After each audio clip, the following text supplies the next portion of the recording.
Real estate investing is all about making smart decisions. You need to know the numbers, helping you build a profitable property portfolio with confidence. So, how does this all begin? It's simpler than you might think. The entire process starts with one single piece of information, the property's address. You open up your AI analysis tool, which usually looks like a clean, simple website or app. You will see a search bar, much like the one you use for a Google search. This is where your journey begins. You don't need to know anything else about the property at this stage. You just need the street name, number, city, and state. That's it. Once you have the address, you carefully type it into the search bar. For example, you would enter 123 Maple Street, Anytown, USA.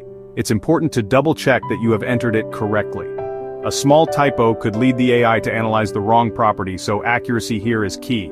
After you have typed in the address, you simply hit the Enter key or click the Analyze button. This single click is what sets the powerful AI engine in motion. It's the starting gun for a race to gather all the data you need. The moment you click that button, the AI tool connects to dozens of different databases online. It pulls information from public records, real estate listing services, government websites, and more. It's like sending out a team of 100 researchers who all report back in seconds. This is the part that used to take me weeks of manual work. I would have to visit the city hall, call different agents, and search through multiple websites.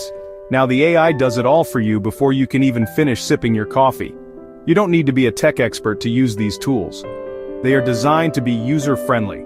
The interface is clean and intuitive. The whole point is to make complex data accessible to everyone.